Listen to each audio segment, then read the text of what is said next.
Okay, this is building your board. A very important module, and we get many questions on this. So when you start building your board, maybe find your first non-exec or find additional non-execs. First, you have to define what your needs and your expectations are. So you look at skills and experience. What are the gaps in your current board's expertise? So you could look at industry knowledge, functional skills, i.e. are you looking for a finance expert, a marketing person, a technology background, and also look at previous board experience. Perhaps you have a very inexperienced board, and what you're really looking for is somebody who is very heavy on previous board experiences, or perhaps you have a lot of technology people on the board, but you don't have somebody with a marketing background. So see what you're missing and try to add to your team skills that you don't have right now. What is the strategic fit?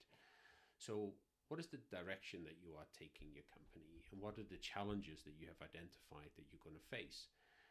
And where can you find a non-exec that can add value to help you overcome those challenges and help you move into those areas? Cultural alignment, very important. You have a certain company culture, you have certain values.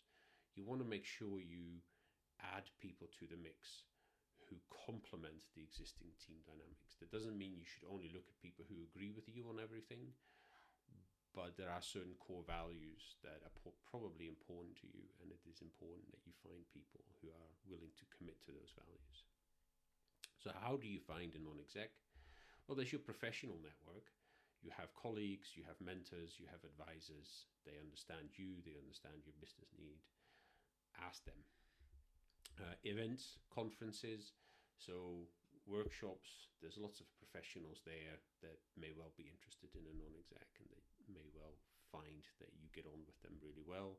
There's professional associations, and LinkedIn especially is a fantastic professional networking place to find people, to be active there, and find people who are interested in taking on a non-exec role for an early stage business.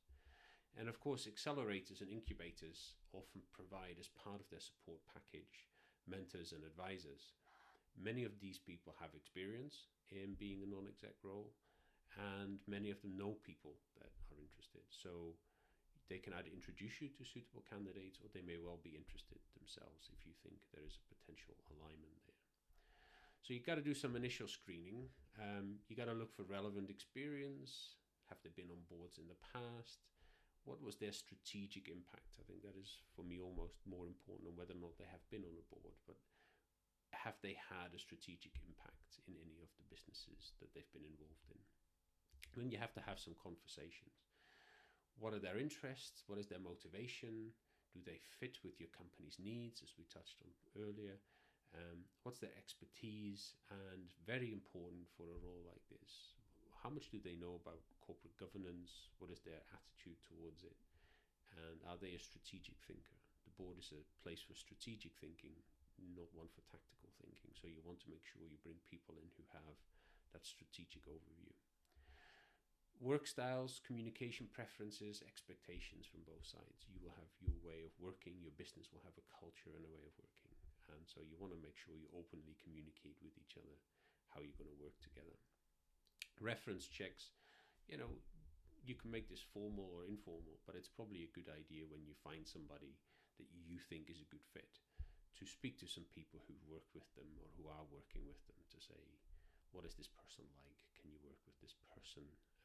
How are they? What was their input? So you do want to do a little bit of, at the minimum, informal checks, and you can also make that into a formal process.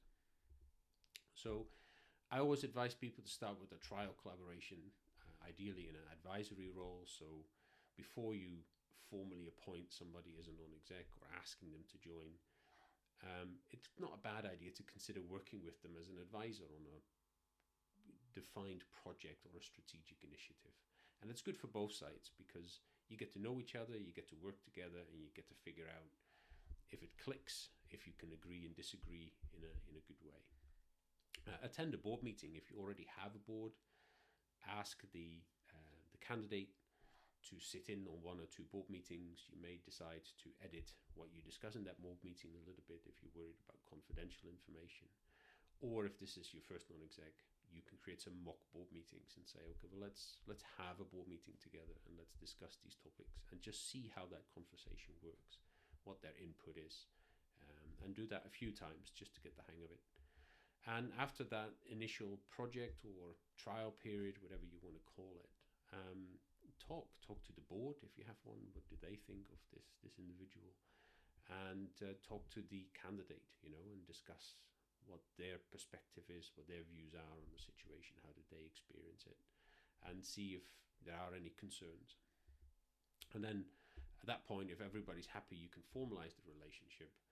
So you have to make a formal offer and you have to be clear.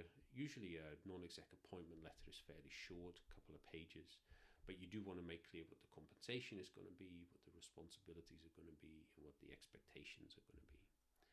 And then once you bring somebody in, do make an effort to actually onboard them like you would with any person that you employ in your business. So let them meet the people in the business, talk to them about company policies, introduce them to your strategic plans, your current challenges. If you haven't had those conversations, you definitely want to make sure that you do that.